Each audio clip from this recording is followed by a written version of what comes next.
Welcome to News from Neptune for May 31st in the 22nd week of 2019. I'm Carl Estabrook. The socialist Rosa Luxemburg, murdered by a self-proclaimed socialist government a century ago, said the most revolutionary thing one can do is always to proclaim loudly what is happening. Remarkably enough, we seem to be verging on a discussion in this country of what the term socialist actually means. It's not easy, owing to generations of U.S. propaganda. Noam Chomsky, who inspires our program, says terms like capitalism and socialism have been so evacuated of meaning that I don't like to use them. There's nothing remotely like capitalism, in Karl Marx's sense, in existence. To the extent there ever was, it disappeared by the 1920s. Every industrial society today is one form or another of state capitalism. That doesn't deny that state capitalist regimes that called themselves socialist made immense strides in the 20th century, in Russia and China notably. Since 1990, News from Neptune has been a weekly hour of spontaneous and unrehearsed discussion of the news of the week and its coverage by the media. First on a so-called community radio station, and now via Urbana Public TV and YouTube. Earlier editions of this program are available at archive.org. Chomsky says in the U.S. media, either repeat the same conventional doctrines everybody is saying, or else you say something true and it will sound like it's from Neptune. David Green and I will try to say some true things on a wait till next year edition of News from Neptune. As the political media establishment lays the groundwork to nullify the 2020 election, should the populist wave produce a president more unacceptable to the U.S. 1% than Trump is? The Muler Report, establishing Russia election interference as an undoubted reality, and the persecution of Julian Assange are two steps this week in making that situation, that possibility, real.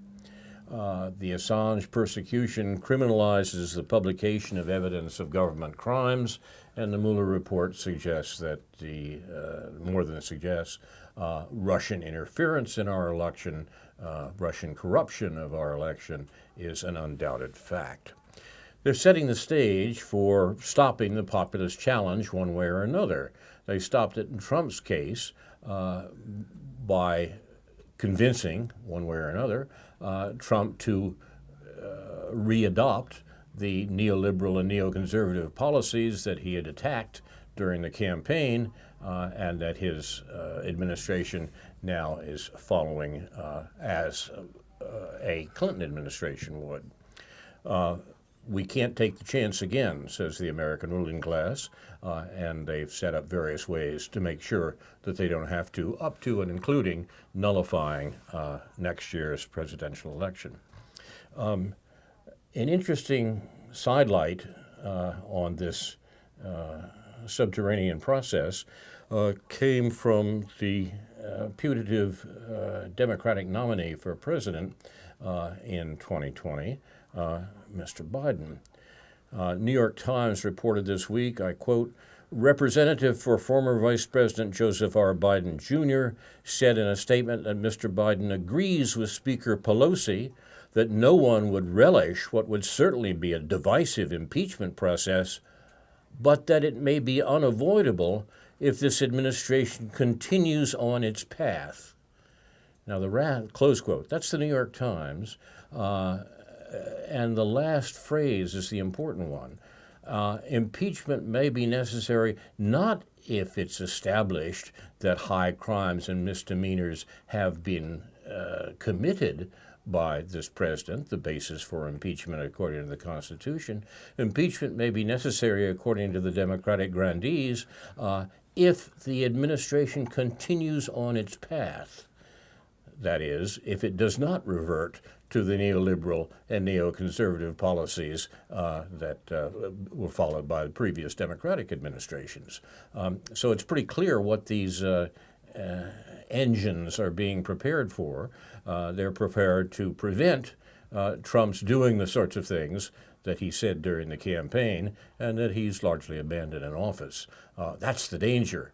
not crimes, putative or otherwise, that Trump may have committed in the past.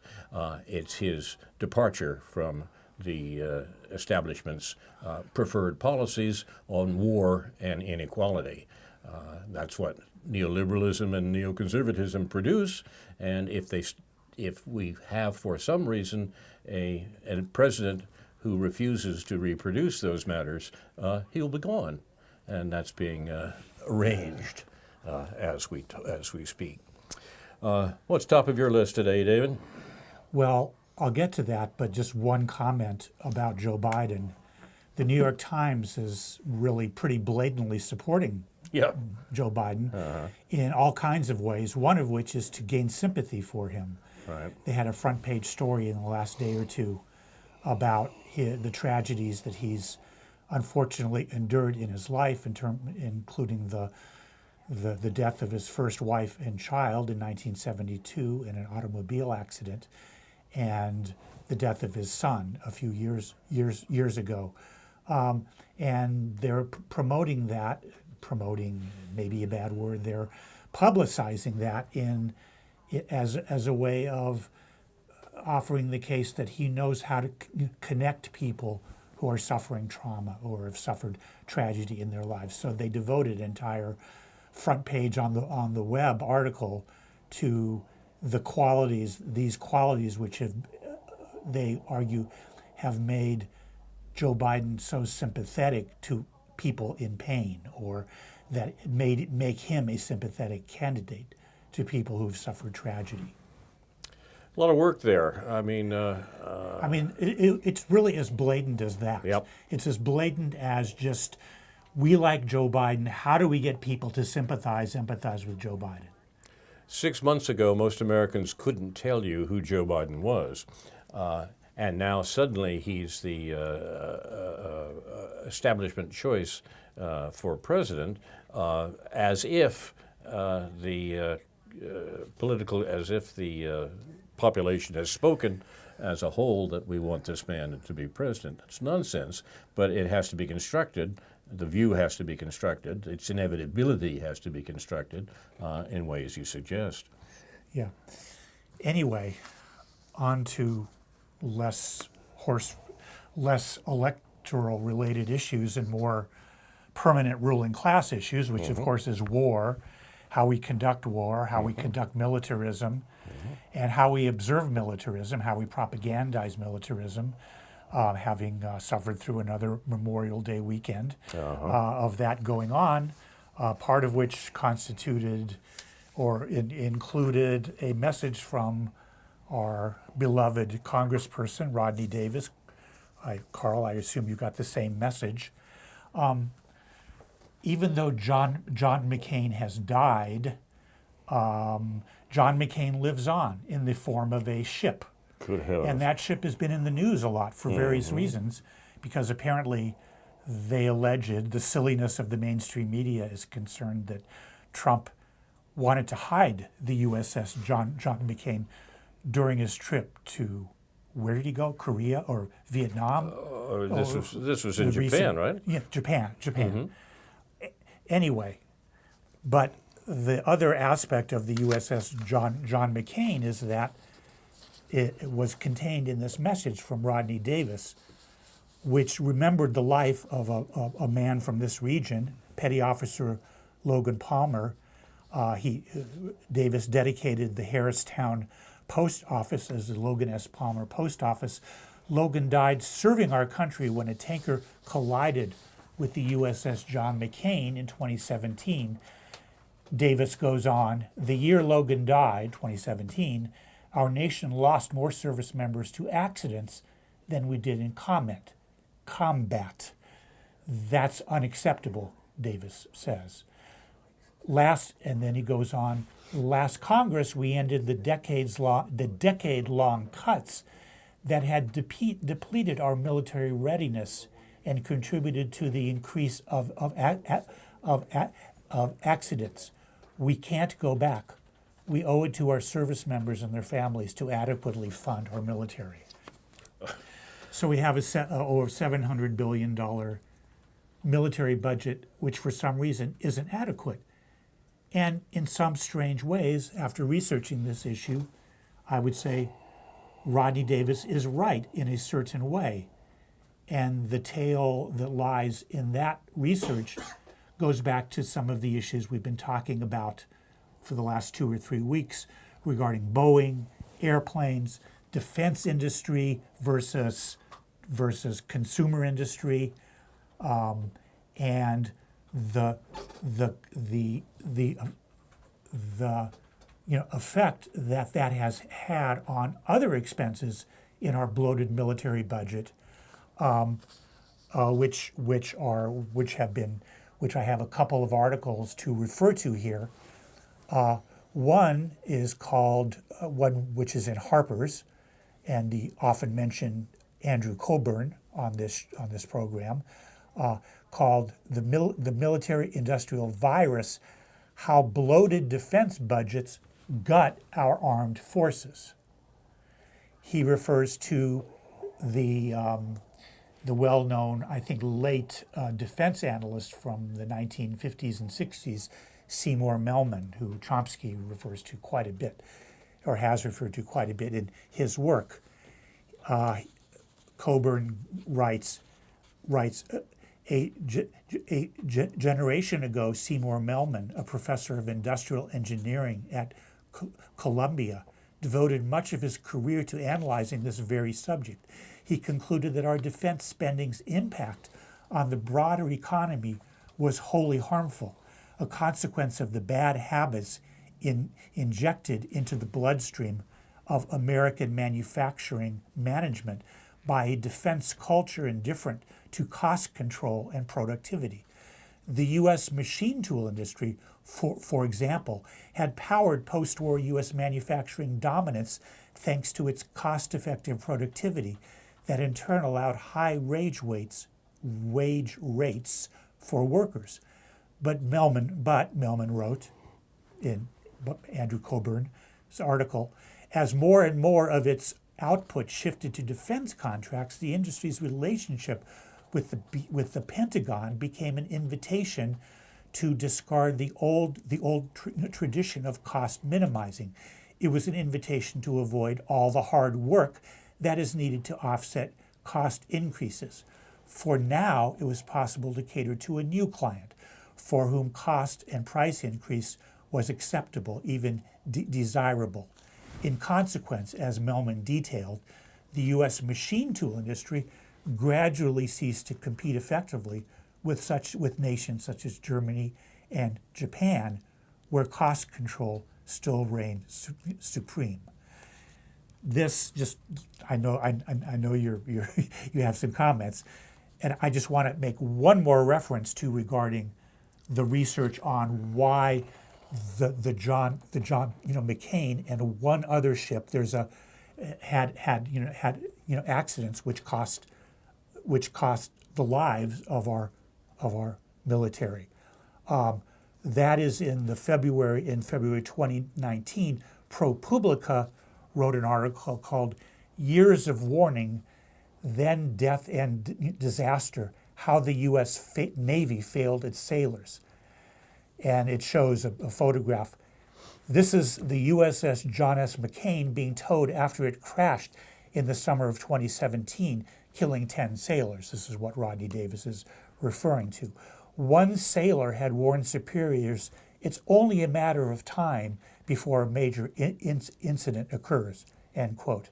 And then there was another ship involved in this scandal, reported on by ProPublica in a multi-part series. This is the USS, and the caption reads, "This is the USS Fitzgerald, which crashed 9 weeks earlier in 2017, killing 7 sailors. An officer had told his bosses that his shipmates might die without changes."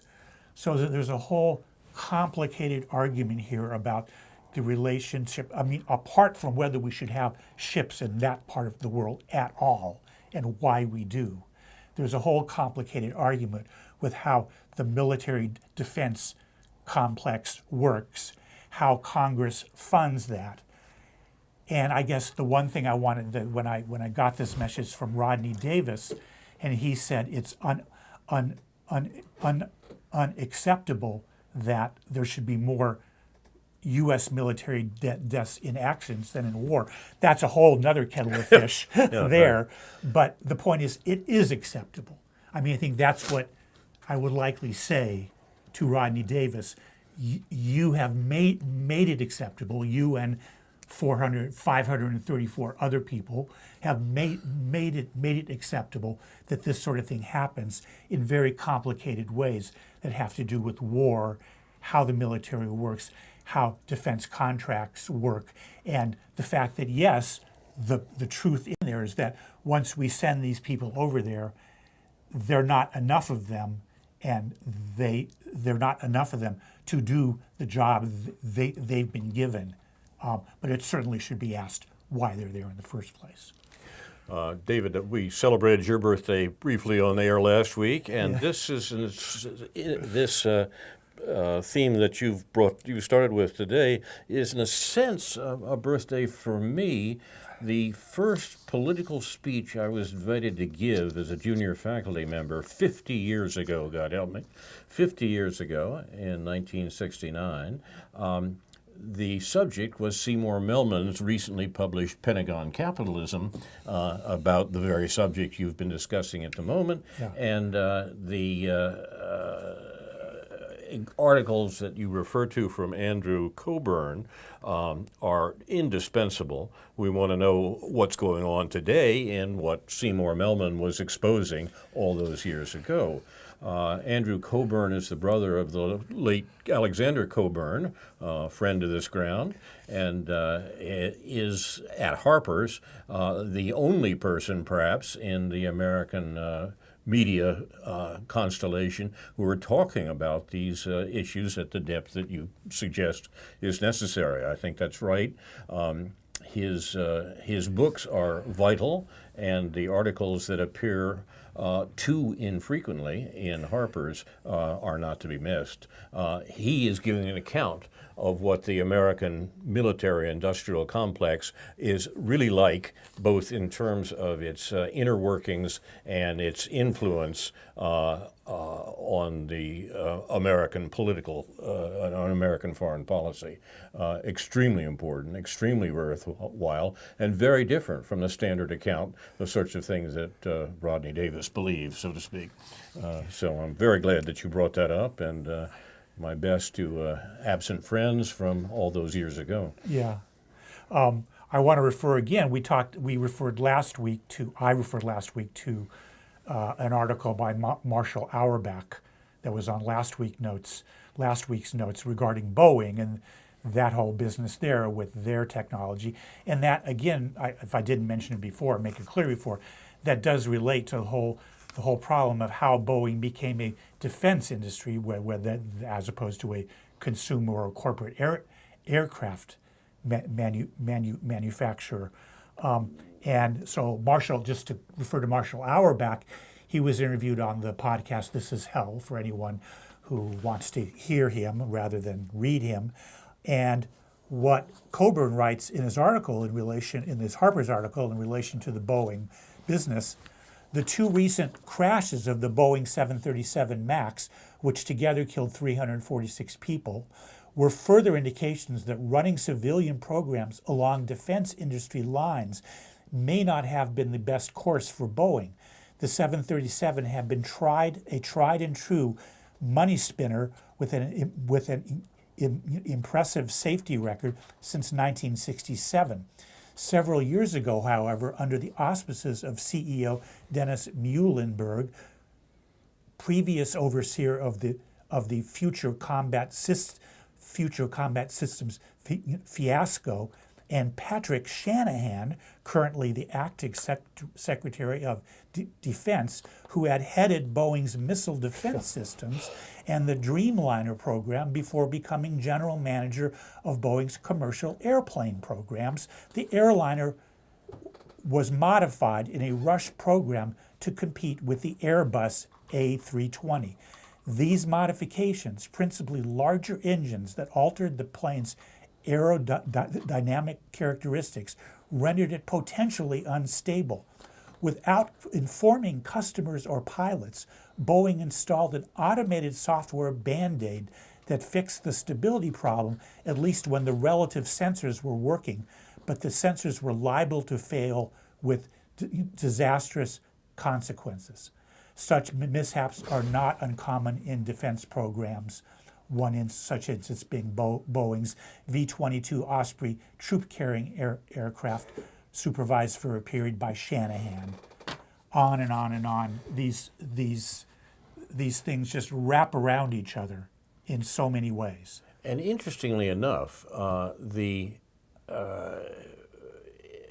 in spite of all the money being spent on these weapon systems and the extent to which a vast and influential defense, in quotes, industry has been built up in the U.S., a problem ever since at least since Dwight Eisenhower pointed it out in his farewell address from the presidency.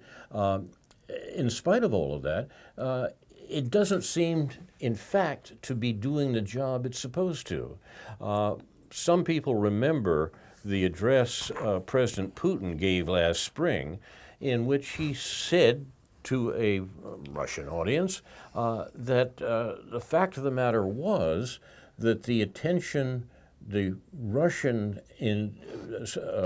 arms industry had spent on the attention they've devoted to maintaining the military capability of Russia outpaced everything the United States could offer in that way in terms of defensive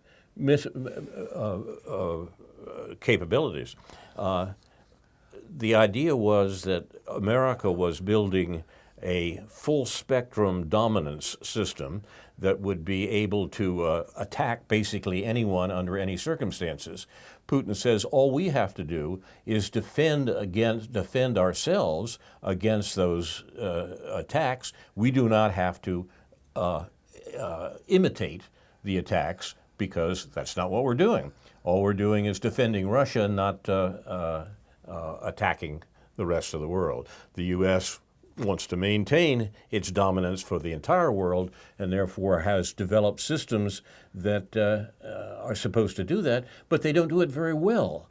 They don't do it very well because they are being produced more for the profit of those industries than for the effectiveness of those weapons. Our weapons are more effective, said Putin, and are defensive as opposed to the offensive weapons that the U.S. is using. The difference between offense and defense is perhaps not obvious in terms of a particular weapon, but it is obvious in terms of an entire system.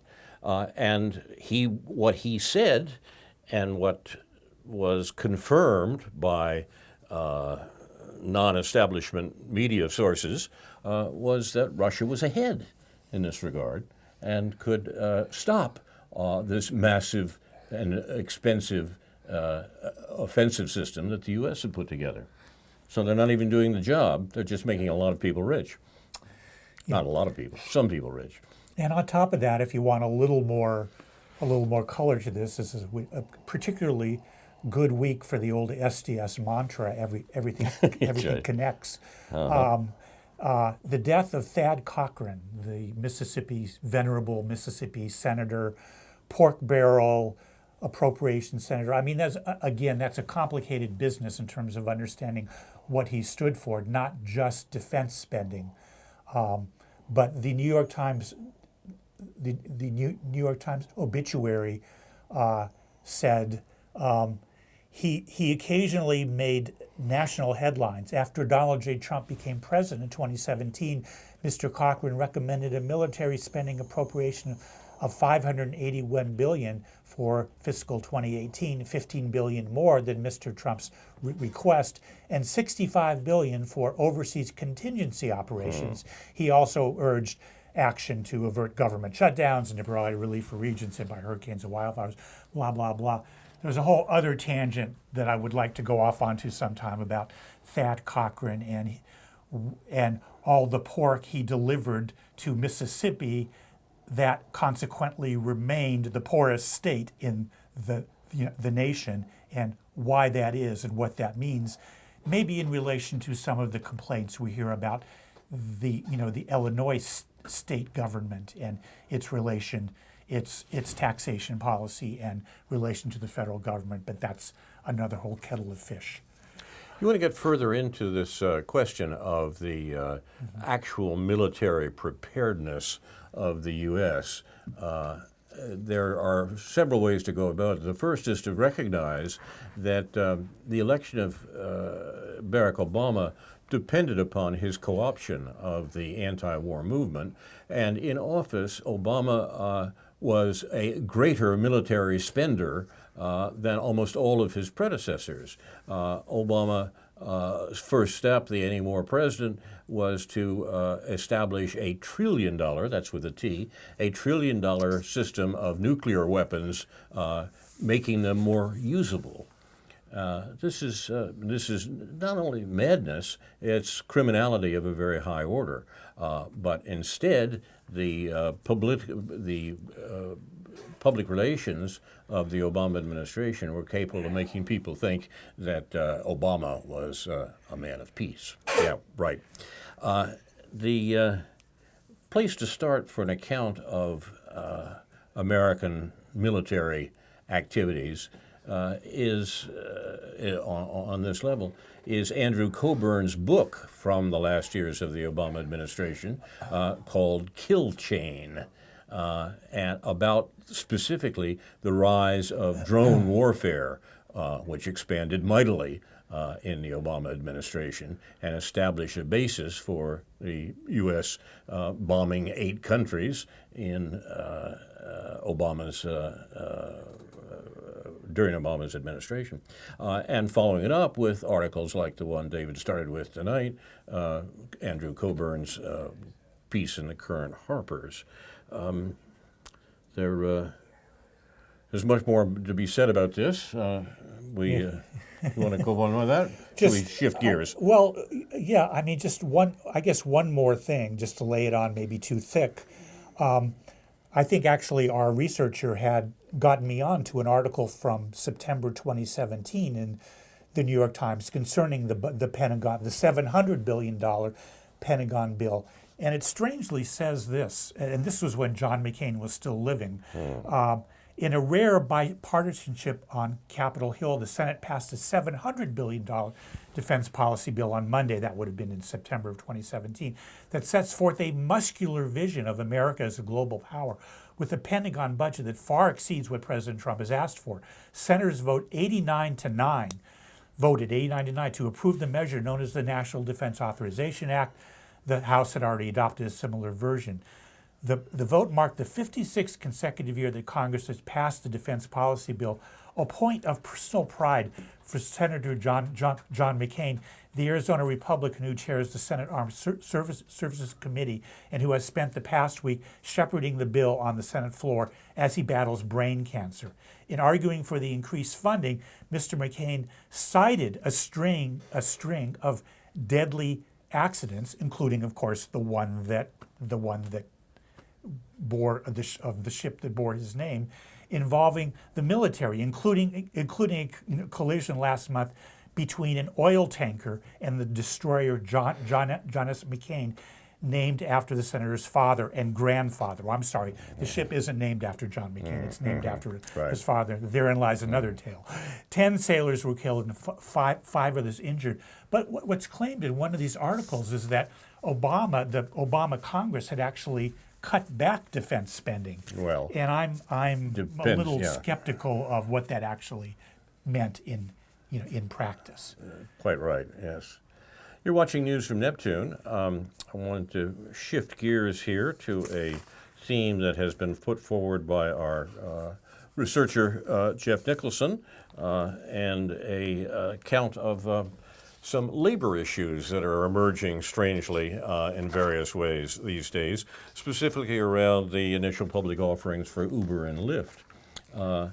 The piece, remarkably enough, came from National Public Radio, the piece that Jeff directs our attention to, National Public Radio, which is sort of a sidelight on this transformation of labor in America. The piece was called "Why Suburban Moms Are Delivering Your Groceries." Jeff points out it's like the picking and packing jobs at Amazon. That is, these are transformation of the American workplace that involves not only corporations like Uber, but also the leading American corporation, we might say today, Amazon. It's like the picking and packing jobs at Amazon, but these jobs, the delivery jobs he's talking about, are carried out at your local grocery stores instead of a robot-filled warehouse where humans aren't allowed a pee break without risking their job. Jeff says you might think I'm making that up, but I'm not. That's the Amazon practice we're talking about here. The point is that there's a transformation of American labor going on that's part and parcel of the neoliberal policies of the last administration and this one. Remember, neoliberalism is at heart, is opposed to any of those arrangements, such as labor unions, that get in the way of capital's profiting. And anything that does that is attacked under a neoliberal regime. National Public Radio begins with, as is the practice in American journalism, with a human interest story, a specific person who illustrates what's going on. Having time like this with her family is a major reason that Hillary Gordon, I don't know about the Hillary name, but there it is, Hillary Gordon, 47, works as a shopper for the grocery delivery app Instacart in a suburb of Sacramento, California. I haven't even heard of most of these before, and apparently this is a big thing across the country.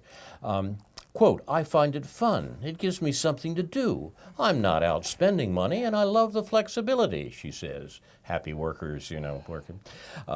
Instacart is one of a slew of similar apps, DoorDash, Postmates, Shipt, so help me, Shipt, S-H-I-P-T. What are these people thinking?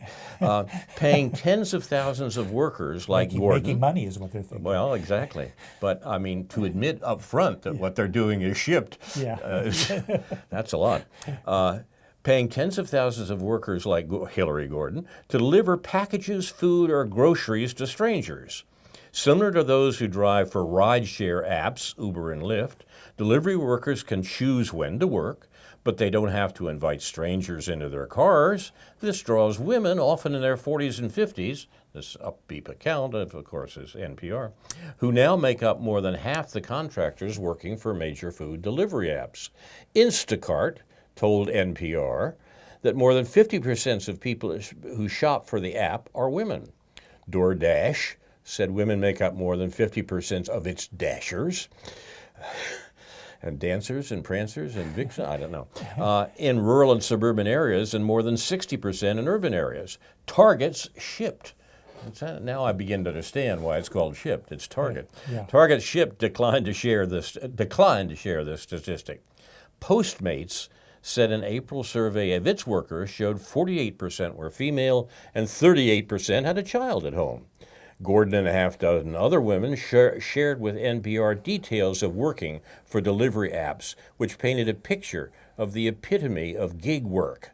Accessible but high intensity, with pay that's quick but unpredictable, and hours that are flexible but unreliable.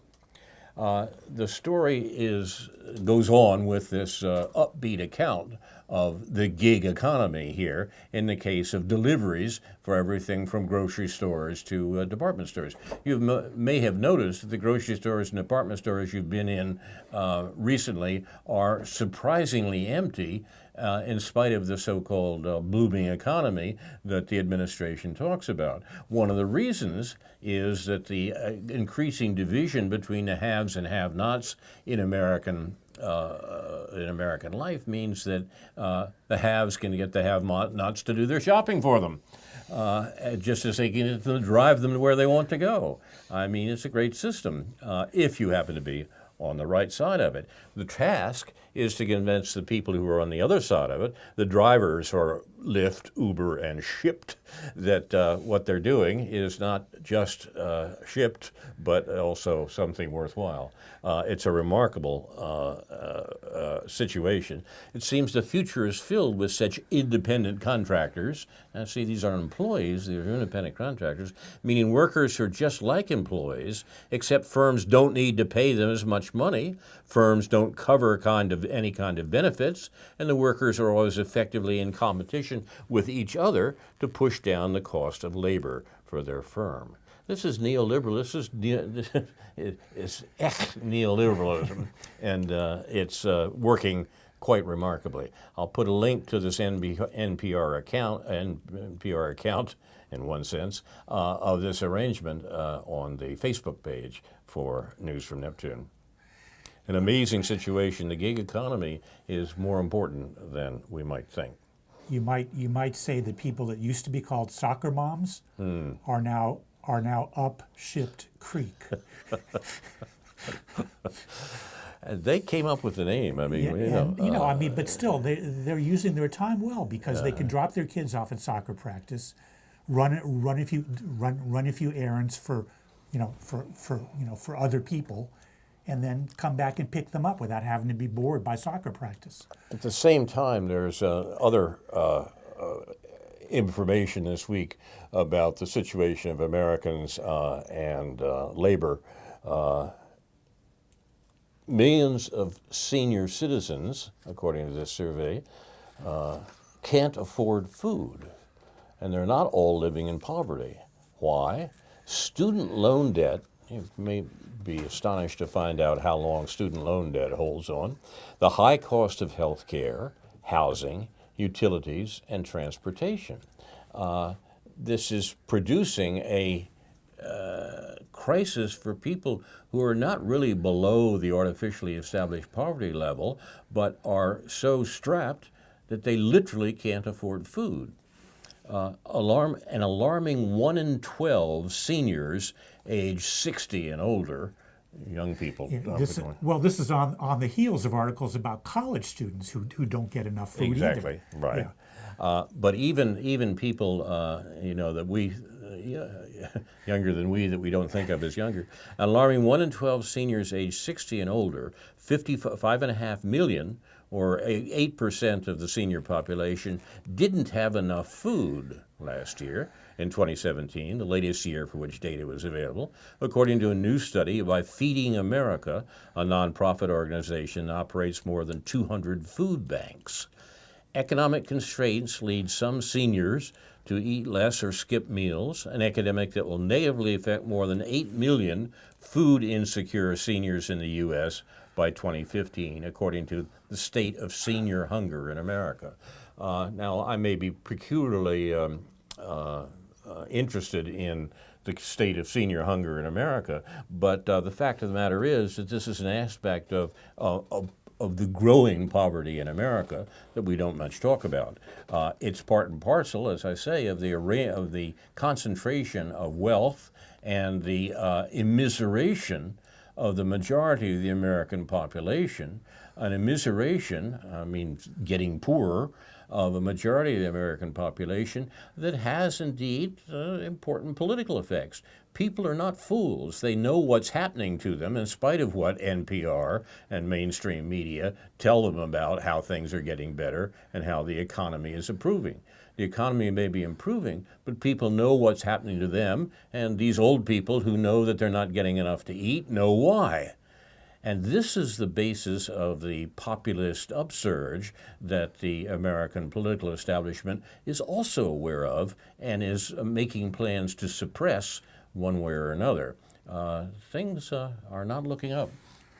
You know, I don't like to get too personal about these things, but the News Gazette forces me to by having constant features on highly privileged people who do charitable work, who do good charitable work, but people shouldn't be dependent on that charity.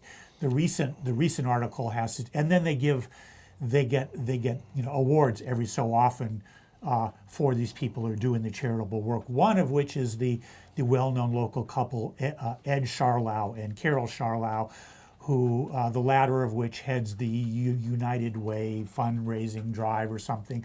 Ed Charlau is just a modest man who went to work as a teller at Busey Bank when he was 19 years old, and 50 years later he's retiring from Busey Bank.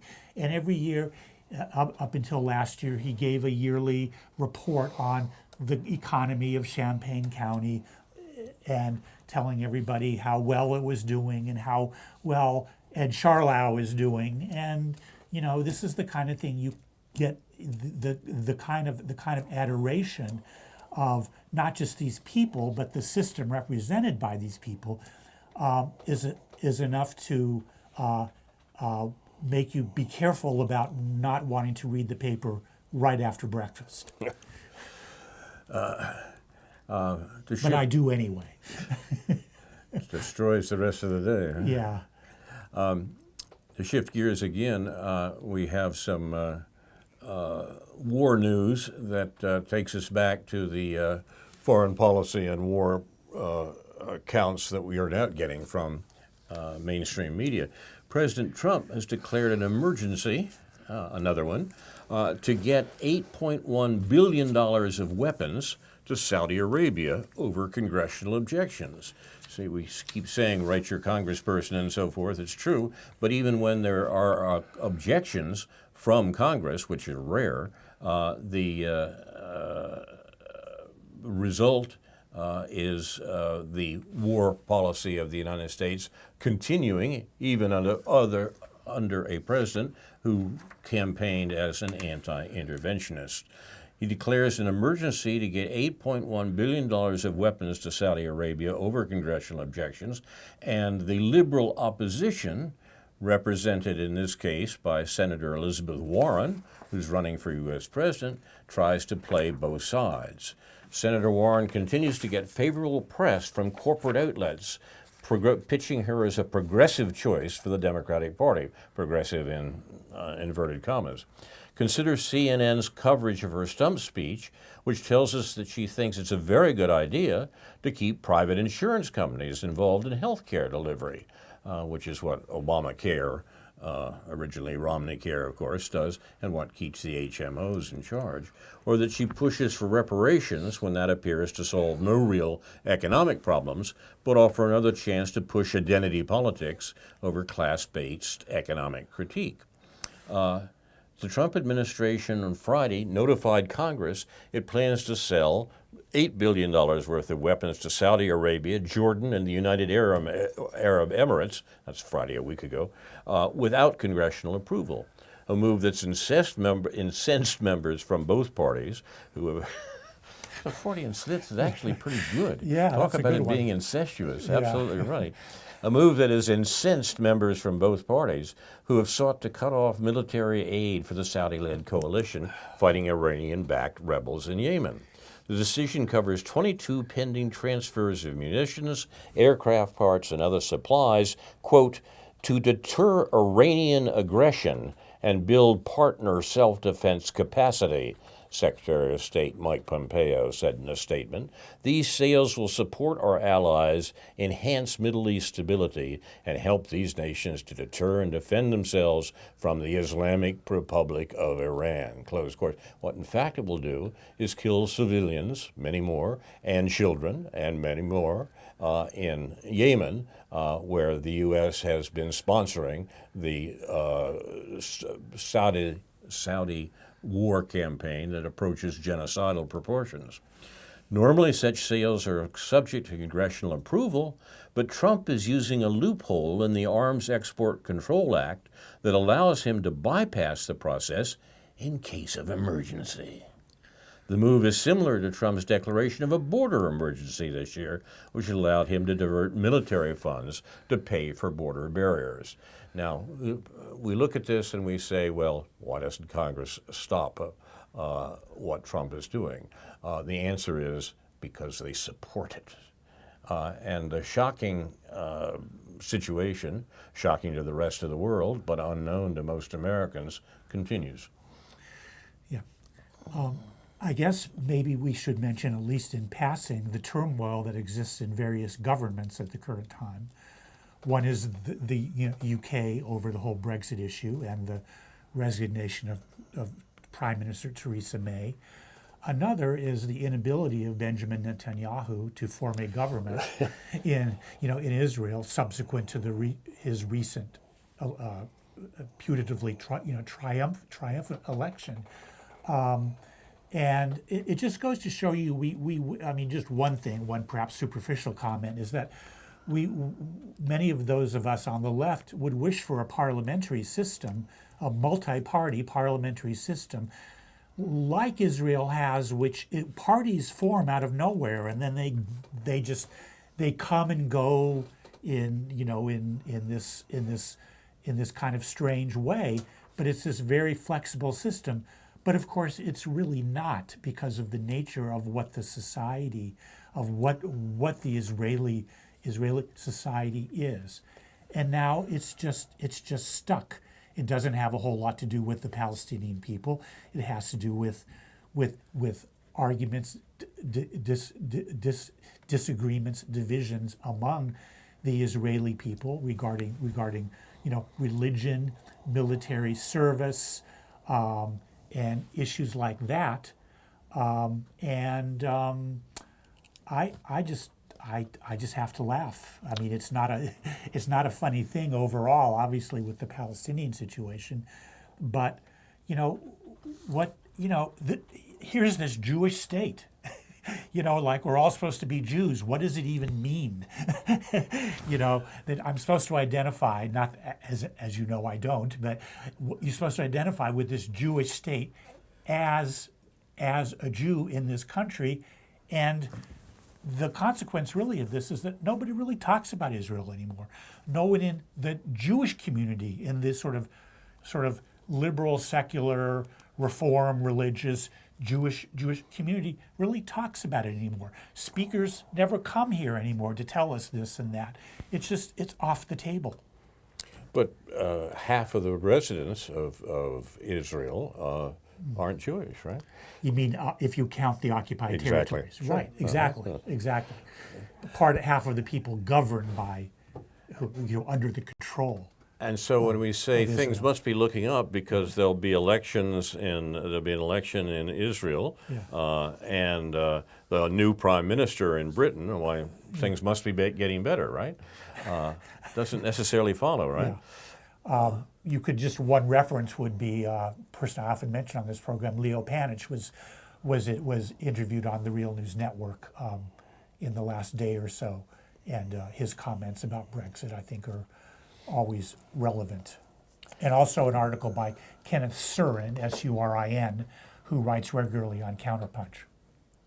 Our reliance on our elected representatives to do the right thing, in caps, in Israel, in Britain, and here in the U.S. May be a counsel of despair in some ways. The interesting statistic that emerged this week was that 3/4 of the Congress, ignoring Republican, Democrat distinctions, whatever, 3/4 of the Congress members, the U.S. Congress members, called on the president to boost intervention in Syria to pressure Iran and Russia. Now, the point here is that while we talk about the foreign policy of the United States, and we usually mean the choices made by the executive, we have this sort of calm confidence that, of course, the government will do the right thing if the people simply vote the right way. If we elect a Congress that does the sorts of things that Congress is supposed to do, such as checking a war-happy executive. Now, the fact of the matter is that what really scares the American establishment is that the chief executive right now attacked war-making, which is a great no-no for the American government. But now 3/4 of this Congress agrees that Trump's suggestion that troops be withdrawn from Syria is quite wrong. We shouldn't do it. We should send more troops to Syria. We should send more troops to Afghanistan. And this is from Republican and Democrat members of the U.S. Congress. So it seems clear that any attempt to reduce the level of warfare that the United States is conducting around the world will have to come from the people at large, not from our elected representatives, because they won't do it. At least those troops that we're going to send over there might actually be safer as long as they're not on those big boats, right, Carl? Well, that could be true. The interesting thing is that this is this letter that was sent by essentially 3/4 of the congressional members to Trump saying, "Don't withdraw troops from Syria," included the signatures of the 2020 Democratic presidential candidates Kamala Harris, Kirsten Gillibrand, and Cory Booker. The only ones who did not sign were Tulsi Gabbard and what's his name? Bernie Sanders. Exactly. Yeah, Bernie Sanders. Well, I think. What about Elizabeth Warren? I looked for Warren's signature. I don't know. I don't In think fact, she did, but- when I got the text of the letter that these this majority of the Congress sent to Trump and looked through the signatures, I didn't see Warren's signature, but also couldn't find any point at which Warren said that she would not sign it. She does have a way, as I mentioned earlier tonight, of playing both sides against the middle, of trying to straddle most issues, and it seems that that's what she's doing here. Gabbard and Sanders publicly refused to sign the congressional letter calling for more intervention in Syria, but she didn't do it publicly, if she did it at all. I would like to conclude here, if you don't mind, Certainly. by preaching again about race and class, as I do almost every week, or I did, following up on what I was saying last week regarding an article by Cedric Johnson, who teaches at UIC, what black life actually looks like, a recent article he had on the Jacobin website. And just one excerpt, I think, that captures the relevance of this in current debate. For too long, the left has organized based on caricatures of black political life. If it wants to win, it needs to start recognizing the role of class in black America. Somehow, in our contemporary moment, the New Deal coalition has been recast as the villains of history. However, that narrative, now orthodox among many on the left, silences the actually existing historical voices and experiences of blacks who benefited from, supported, and fought to expand policies of the New Deal, Fair Deal, and Great Society periods. Even worse still, this narrative breeds cynicism, leaving us with a wrong-headed view of the political process and what the left might do now under very different social and political conditions to abolish poverty, decommodify housing, healthcare, transportation, education, and other basic needs, and expand popular democratic power within the economic realm, all of which, like the eradication of police brutality, would disproportionately, though not solely, benefit black citizens. It does not take much thought to conclude that the form of social democracy produced by the New Deal coalition was limited, especially compared to other industrialized nations. But it takes a particular type of bad faith to conclude that the horizon of contemporary left aspirations should be limited by the history of the New Deal. The New Deal mythology also wipes clean the record of black support and influence over the subsequent trajectory of Roosevelt-era reforms and those pursued after the Second World War. There is little mention in their account of the massive public works programs that employed thousands of blacks, namely the Civilian Conservation Corps or the Public Work Progress Administration, CCC, WPA. These public works projects were publicly funded and publicly managed, employing millions of Americans from all walks of life, etc. So I just wanted to add that to supplement what I ended with last week and encourage people to read this pretty long, but I think really important article, What Black Life Actually Looks Like. I have an article that I want to recommend on the way out here too, and that's the lead article in today's Counterpunch website about the situation of Julian Assange and what the United States is actually doing, the shameful activities of the United States that literally attempting to end the life of Julian Assange because he's such an embarrassment to the U.S., to the crimes, the war crimes the U.S. has committed around the world that has been exposed by his operation, by WikiLeaks, and also the shameful actions of the government to bring Assange's life to an end. The article by Jim Kavanaugh describes the legal and political situation that the U.S. has engineered with Britain and Sweden in order to make sure that Assange is persecuted and eventually returned to the U.S. to be made an example of under the Espionage Act. The Espionage Act was an attack on free speech and, more importantly, the free press in the First World War that's existed since that time, but was used more by the Obama administration than by all other administrations put together in order to go after people who reveal American crimes. And the account of how that applies to Assange and how the U.S. is literally killing Julian Assange in order to make an example for people who reveal American crimes is not to be believed. It's astonishing. Read about it there. I'll put a link on the Facebook page for News from Neptune. If you go to the Jim Kavanaugh article and click on his name, you'll find other articles he wrote, and is a very good sort of, a very good analyst of what's going on. He had a very interesting article a few months ago about modern monetary theory, which we mentioned on this program. Which we will have to talk about soon. You've been watching News from Neptune for the 22nd week of 2019, a Wait Till Next Year edition. News from Neptune is presented by Carl Estabrook, David Green, and J.B. Nicholson. It's produced and directed by Jason Liggett and Ethan Young, with Andrew Scholarly. See the research notes from J.B. Nicholson on the Facebook page for News from Neptune. Inshallah, we'll be back next week with a new edition of News from Neptune to remind you, in the words of Edward de Vere in The Tempest, what's past is prologue, what to come in yours and my discharge. In the meantime, confusion to our enemies, and a good night to you.